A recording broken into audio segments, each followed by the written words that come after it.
Saya sekarang mau menampilkan bagian diskusi. Nah, pembahasan, berarti dia modelnya yang tanpa result atau tanpa temuan, langsung pembahasan. Dia membaginya dalam beberapa klaster pembahasan. Satu, pembahasan pilihan kata yang ada kata ini, muskil, bersingkat, dan lain-lain. Nah, kalau kalian perhatikan, misalnya untuk lexical choice, dia mengatakan kata muskil sangat jarang sekali digunakan dalam kehidupan sehari-hari. Alasan mengapa Sapardi Djoko Damono mengambil kata muskil karena untuk menunjukkan sesuatu yang sukar ataupun sulit. Ini kan tidak ada basisnya ya, tidak ada landasannya, tidak ada. Jadi apakah ini mau masuk dalam kategori temuan atau pembahasan sekalipun agak susah ya. Jadi agak susah dikategorikan sebagai sebuah pembahasan.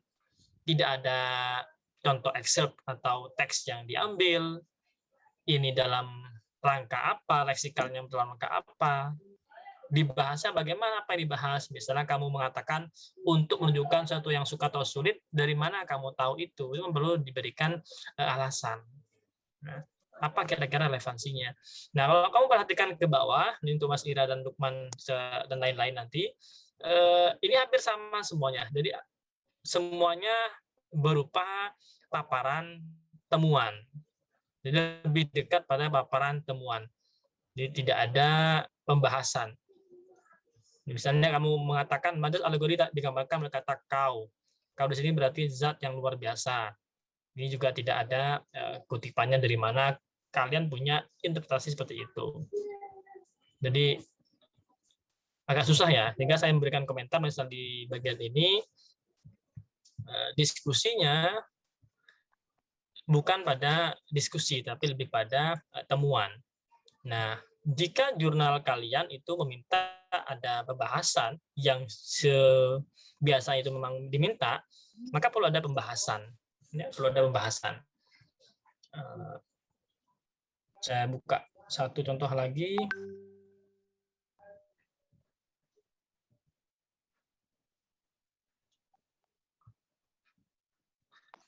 Nah, ini misalnya punyanya Dahlia dan kawan-kawan. Salah satu bentuk feedback yang sebenarnya adalah ketika dia mengatakan tentang feminisme. Nah, saya tanya, apa yang kamu maksud dengan frase ini? Kemudian ini adalah revisiannya ya. Jadi dia memberikan warna kuning, itu sudah sesuai dengan instruksi yang saya minta. Tetapi ketika memberikan revisi begini, feminism is one of the ideologies that is often underestimated by men and others. Ini kan jelas-jelas sebuah definisi ya. Dan definisi itu jarang sekali bisa dipaparkan oleh peneliti yang tidak memiliki atau belum memiliki kompetensi di bidangnya. Sehingga saran saya untuk memperkuat argumentasi kamu di sini, kamu perlu menghadirkan kutipan. Definisi ini menurut siapa? Definisi bahwa feminisme adalah apa, itu menurut siapa? Nah, itu akan menjadi penting. Itu sama misalnya kamu membuat latar belakangnya bahasa adalah. Nah, bahasa adalah itu menurut siapa?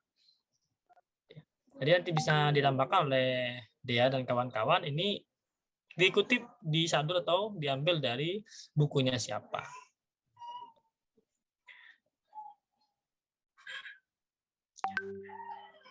Nah, ini adalah tambahan preview studies. Jadi ini lebih jelas ya, karena dia sudah memberikan warna berbeda. Dan ketika menuliskan preview studies-nya, ini cukup nama akhir saja. Jadi nggak perlu nama lengkap. Ya, nama lengkap nggak perlu. Cukup nama akhir saja. Oke. Nah, ketika kembali pada misalnya reference begini, lebih jelaskan apakah kamu dimaksud pada satu orang ataukah beberapa orang. Jadi kalau tidak perlu menghadirkan kata the researcher, itu bisa cukup dengan menghadirkan kata this study atau the paper gitu ya. Jadi bisa menghilangkan orangnya.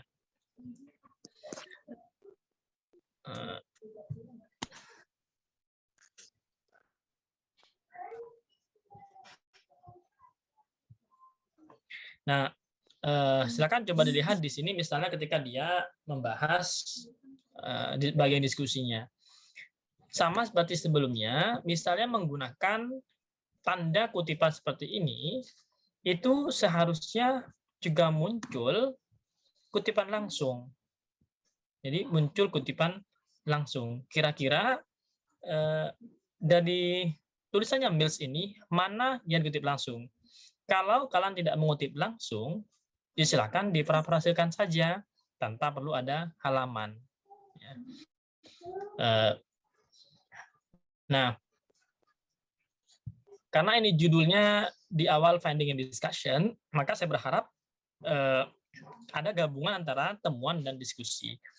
Kalau diperhatikan di kalimat-kalimat ini, ya, di kalimat-kalimat ini, saya lagi see her, him are view of commonly used pronouns. Some people call this female, feminine, male, bla bla bla. English grammar, bla bla bla. Ini kan masih mendeskripsikan ya, masih menceritakan apa yang kamu temukan dengan apa yang kamu pahami. Ini menceritakan ulang. Jadi menceritakan apa yang dipahami oleh peneliti, apa yang kamu temukan di paper atau di data yang kamu analisis, gitu ya. Apa yang kamu temukan. Nah, mudah sekali untuk melihat apakah diskusi kalian itu berupa diskusi atau tidak. Salah satunya adalah bagaimana kamu dapat menghadirkan suara beberapa orang yang berbasis dari teori yang kamu gunakan, misal di atas, kita akan kembali ke bagian teorinya, atau previous studies. Nah, bagian ini harusnya kan juga akan muncul di bagian diskusi. Karena diskusi yang kamu diskusikan adalah kamu analisis itu menggunakan teori yang kamu gunakan dalam bab 2 atau literature review. Slide-nya masih bertanya? Di unmute kalau ingin bertanya ya.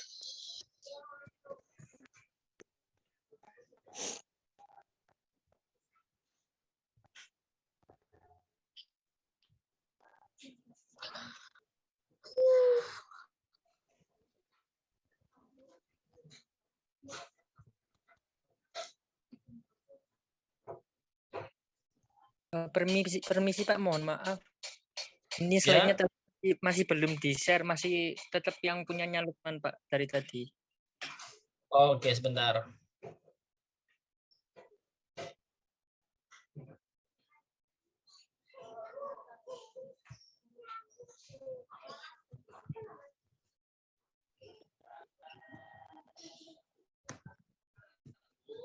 Ini sudah kelihatan? Sudah, Pak. Oke. Baik, ini punyanya Dahlia dan kawan-kawan ya. Saya ulangi, tadi dia ingin menyatukan subbagian pembahasan temuan dan pembahasan. Sehingga harapannya adalah di bagian ini akan ada paparan tentang apa yang kamu temukan dengan bagaimana kamu membahas temuan yang kamu temukan. Nah, dia tidak memiliki subbab tersendiri khusus tentang teori. Ini tidak ada subbab khusus. Dia menampilkan tetapi bagian previous studies yang itu harapannya adalah akan digunakan untuk juga mendiskusikan dengan apa yang kamu kaji atau kamu temukan.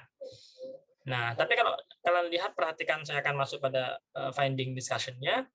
Di sini, bagian ini, misalnya bagian English grammar, and particular and casual English, ini kan juga perlu rujukan ya, yang casual English kayak gimana. Pronoun you refer to unspecified person, which means it can be masculine or feminine. Jadi ini adalah masih paparan tentang apa yang kamu temukan di data dan apa yang kamu pahami atas dasar pembacaan kamu terhadap buku atau teori yang kamu baca. Tetapi belum hadir di sini bagaimana kamu mendialogkan temuan kamu dengan teori. Gitu ya. Belum hadir. Jadi kalau kamu perhatikan semuanya ini kan belum ada. Caranya mudah sekali untuk kami misalnya sebagai reviewer melihat bagaimana kualitas diskusi pada paper yang kamu tulis. Salah satunya misalnya saya akan melihat apakah dalam subbab yang kamu tulis sebagai bahasan dan temuan itu kamu dapat menghadirkan beberapa suara dari orang lain yang entah itu membahas topik yang sama atau menggunakan teori yang sama dalam paper kamu. Kalau di sini perhatikan ini belum ada suara dari orang lain. Ini masih murni paparan kamu tentang data yang kamu sudah peroleh. Begitu. Sehingga untuk menjadikannya sebuah pembahasan yang dibahas secara akademik, didialogkan dengan teori ataupun previous studies itu belum ada, gitu ya. Bisa jadi itu belum ada karena belum kamu masukkan suara-suara voices dari expert itu, atau memang ini masih sebatas paparan kamu dari data yang kamu teliti atau analisis. Nah, ini hampir sama semua, modelnya hampir sama ya. Jadi nanti untuk Dahlia dan kawan-kawan bisa diperbaiki di bagian ini. Kalau ini memang mau membahas temuan dan pembahasan, maka perlu dibahas. Dibahas itu artinya kamu dialogkan secara akademik dengan teori yang kamu gunakan atau dengan previous studies yang mengkaji topik yang serupa.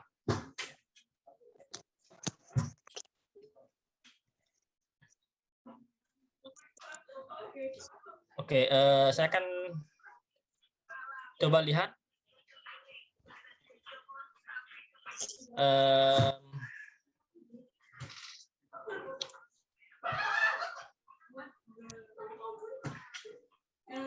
Oke, ini contoh yang lain ya dari tulisannya Ambar.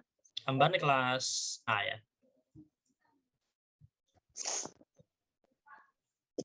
Nah, di bagian punya Ambar dan kawan-kawan ini, saya belum menemukan misalnya trace ya atau histori bagaimana perbedaan yang sudah diperbaiki.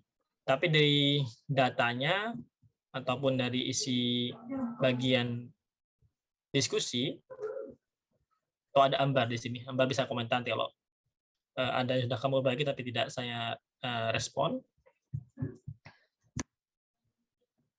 Ini kan hampir sama dengan yang tadi ya. Jadi yang kalian masukkan di sini misalnya tentang metafora pada data nyawaku nyala karena denganmu, misal dia mengutip punyanya Keraf ya. Nah, ini kan harapannya paparan tentang bahwa metafor itu tidak hanya berfungsi sebagai predikat, tetapi juga bisa sebagai subjek objek, itu juga dikemukakan oleh si Keraf kan gitu ya. Nah, harapannya kan begitu. Nah, harapannya dia si Keraf ini juga mengemukakan hal yang sama. Kemudian kamu temukan dalam data kalian. Tetapi kalau hanya begini, itu sudah lebih bagus daripada sebelumnya yang tidak ada suara dari orang. Tetapi ini perlu didialogkan. Apa kira-kira dari pertanyaan Keraf ini yang berhubungan dengan data kamu?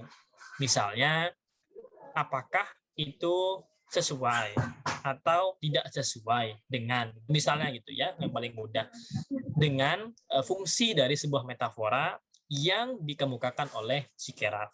Ya.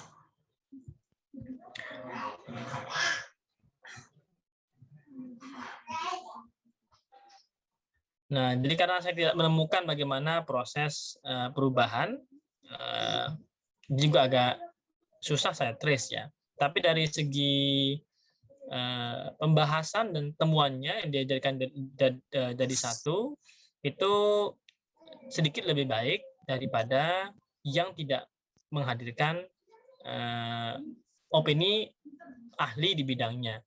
Dan seharusnya Keraf itu oleh Ambar dan kawan-kawan juga dia tulis dalam teorinya, dalam kerangka teori. Oke. Ini tidak ada teorinya.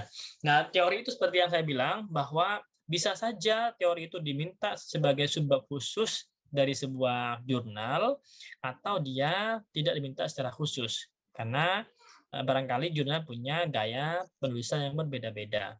Oke. Nah,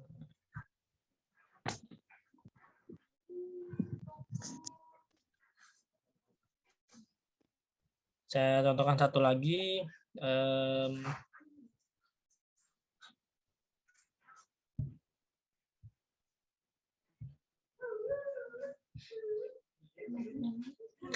Oke, ini punyanya Pak Izin dan kawan-kawan. Nah, catatan di sini tidak terlalu banyak kemarin.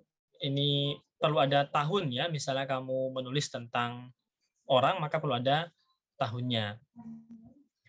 Kemudian saya akan masuk pada contoh pembahasannya. Nah, Pak Izin ini salah satu pertanyaan adalah kamu menggunakan bukunya Halliday, itu di sana kamu mengatakan tahun 2004. Cuma tetapi seperti yang bukunya yang dengan Christian Mathiasen itu bukan tahun 2004 ya, tapi tahun 2014 kalau nggak salah. Kemudian misalnya mengutip ini jadi apakah menggunakan P atau titik 2 itu tergantung pada gayanya ya, gaya papernya yang mana. Kalau hanya Quantitative Research Methodology kelas mungkin ya, atau di buku apa, ini nggak perlu. Jadi nggak perlu pakai halaman. Ini kan judul buku atau kelas ya. Jadi lebih baik silakan cari referensi yang lebih clear.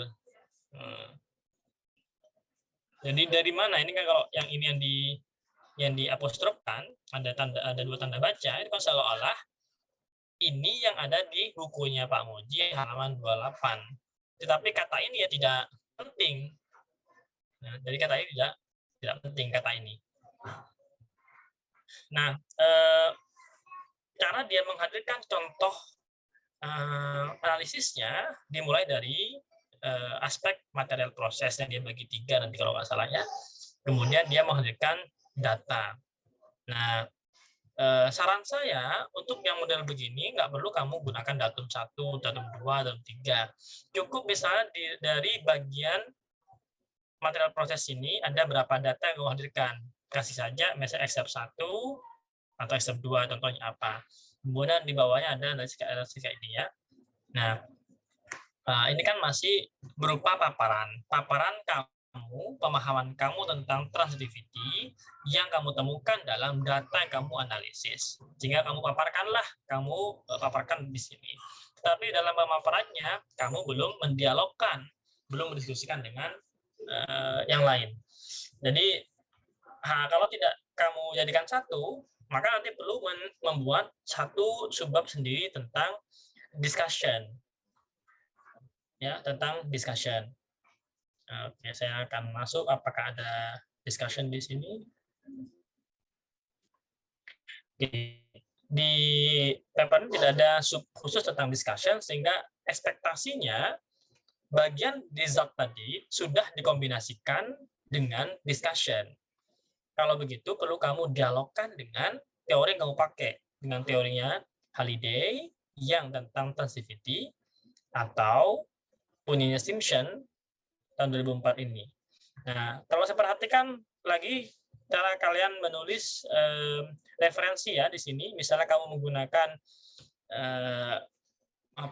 aplikasi Black Mendeley ataupun semacamnya, perlu diperhatikan ya. Jadi di sini misalnya Michael Halliday tahun 94, ini betul judulnya, ini harusnya second edition. Bisa pakai kamu 2, kemudian edition. Kemudian Edward Arnold itu bukan penerbitnya. Ini perlu dicek kembali, saya khawatir ini bukan penerbitnya. Begitu pula dengan ini, apakah ini maksudnya yang dia berkolaborasi dengan Christian Mathiasen, atau buku dia sendiri, dan siapa penerbitnya. Nah, kalau kalian menggunakan yang otomatis dari sistem, maka perlu dicek ulang. Karena kalau tidak sesuai, nanti sistemnya akan memuat yang tidak sesuai tersebut. Sama dengan yang sudah kamu tampilkan.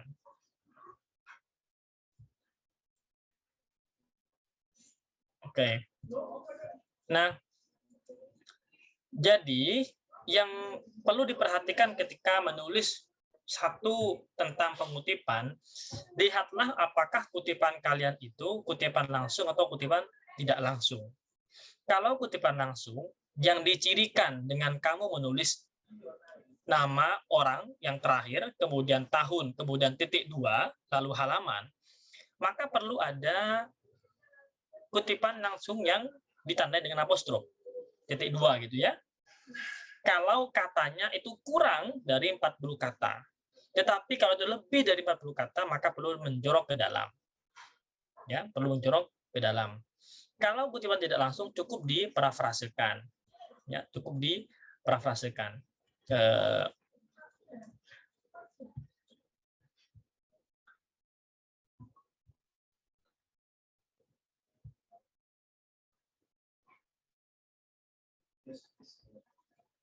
Silakan nanti bertanya ya kalau tidak dipahami atau belum dipahami. Masalah model penulisan kutipannya itu bergantung dari jurnal yang kamu tuju. Boleh menggunakan P titik atau titik 2 kemudian halaman ya. Terserah kalian mau menggunakan yang mana. Bergantung halamannya. Tetapi harus konsisten. Misalnya di awal punya titik 2 maka perlu ada titik 2. Kemudian kalau nanti kemudian kamu pindah menjadi P maka semua harus pakai P. Nah, pengutipan kayak gini ini juga kurang clear apakah Asrori ini dikutip dalam Fauzi dan Anindati atau Asrori ini adalah penulis bertiga, ada Asrori, ada Fauzi, ada Anindati. Ya. Tadi saya melihat banyak sekali contoh pengutipan yang kurang tepat.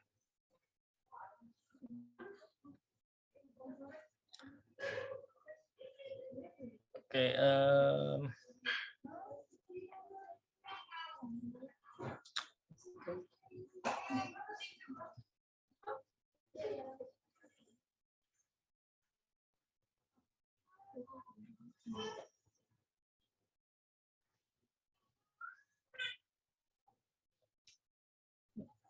Oke, sembari saya melihat ini, adakah yang mau ditanyakan? Nah, ini kelompoknya Alfitra dan kawan-kawan. Finding discussion-nya, saran saya tidak ditulis dalam bentuk data per data ya.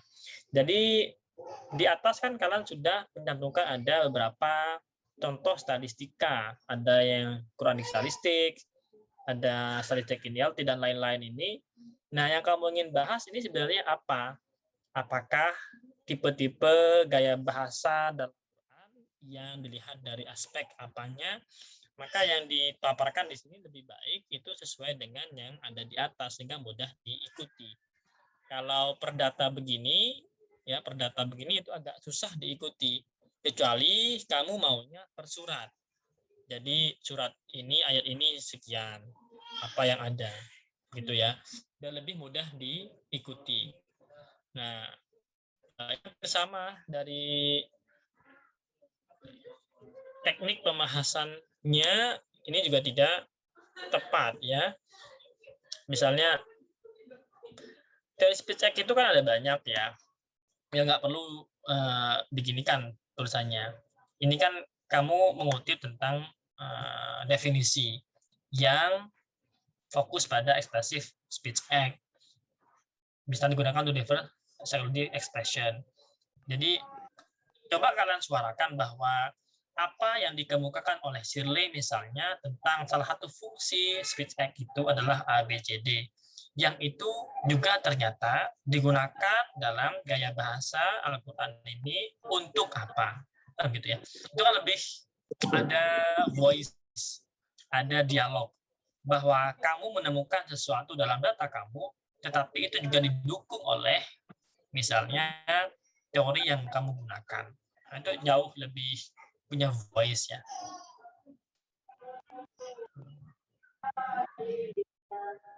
Oke, silakan kalau ingin bertanya. Kalau ada yang belum dipahami, di unmute saja. Kamu silakan bertanya. Izin bertanya. Ya silakan, Pak izin. Lebih keras Eh, mungkin ya volumenya. oh iya Pak, umpama untuk paragraf diskusi Pak, maksudnya dialog akademiknya itu ditaruh di bab result and discussion. Kalau kalau Sebentar ya, Mas Video mungkin bisa di mute dulu ya.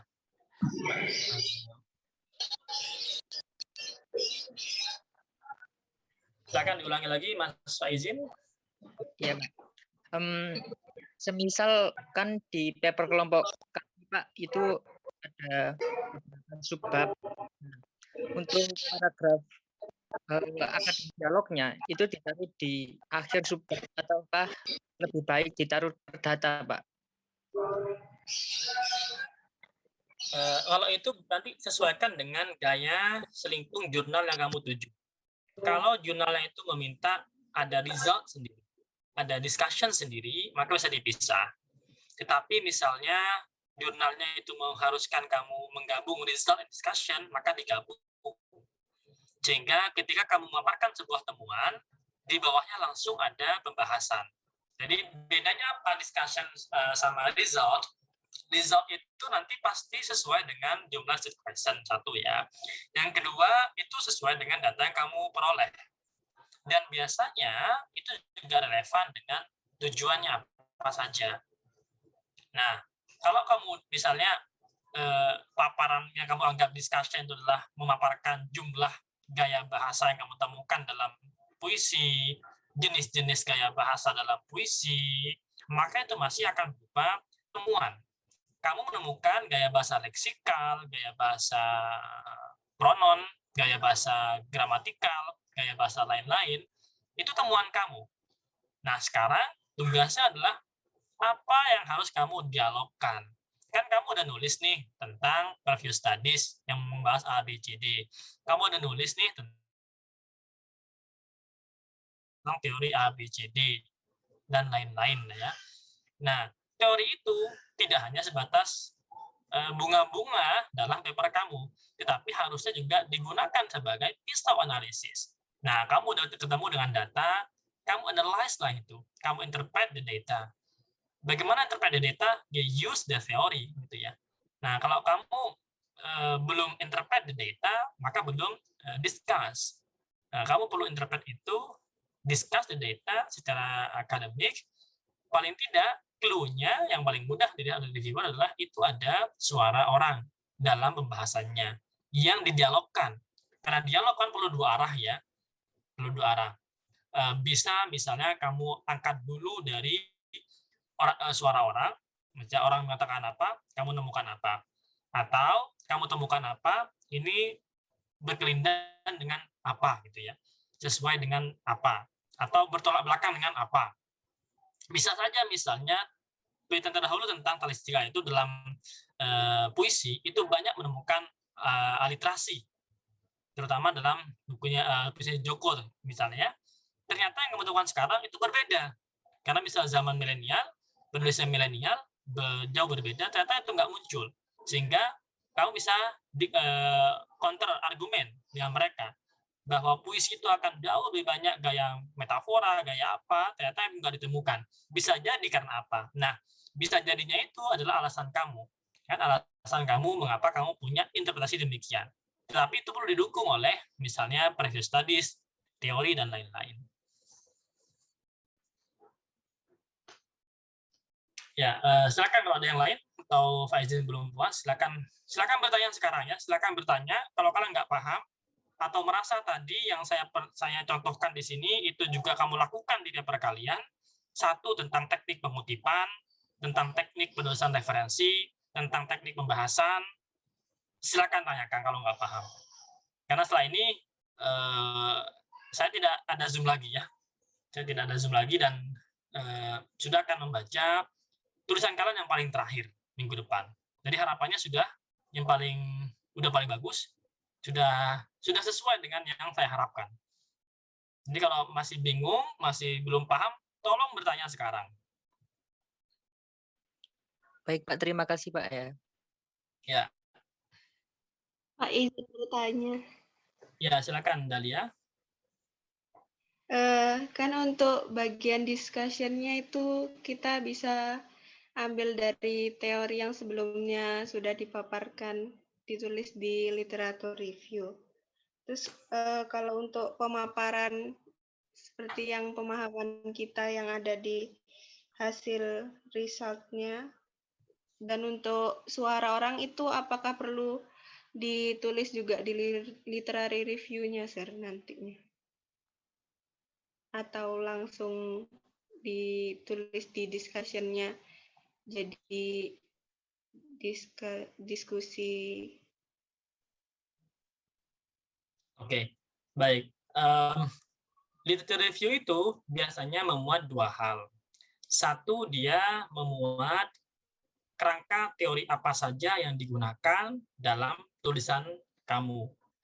Yang kedua, dia biasa memuat juga roadmap penelitiannya atau apa saja kajian yang relevan ya. Nah, fungsi yang pertama untuk kerangka teori itu sebagai pisau analisis. Fungsi untuk yang kedua pada previous studies atau relevant literature atau relevant studies itu untuk melihat di mana letak posisi kajian kamu. Karena kamu di background kan nanti perlu memberitahu bahwa ini ada yang gap yang perlu diisi nih. Ini ada sesuatu yang baru yang saya tawarkan. Untuk pembahasan, apakah kalau ada citasi baru ya atau suara orang baru yang kamu baru kutip di pembahasan itu boleh tanpa hadir dalam kerangka teori? Kira-kira begitu ya pertanyaan Dahlia ya? Iya, Pak. Nah, untuk itu tidak masalah. Kalau itu yang muncul itu adalah bukan teori yang kamu dialogkan di bagian diskusi, itu tidak masalah. Misalnya hanya previous studies.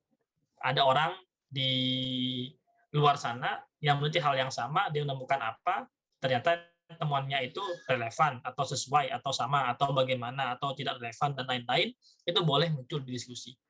Tapi kalau itu teori, pada landasan teorinya, misalnya teori tentang speech act yang itu udah banyak dikutip dan kamu mengutip itu di kerangka teori, kamu mengutipnya di bagian bagian diskusi, maka harusnya teori itu juga muncul di bagian bab 2, literature review atau technical framework.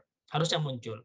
Kalau nggak muncul, maka nanti akan ada yang hang, ada yang kurang coherence ya antara pembahasan dan penulisan teori. Biasanya muncul, biasanya. Kecuali nanti paper kamu tidak mengharuskan kamu menulis bagian tersendiri khusus bagian teori. Kalau nggak ada ya, kalau nggak ada.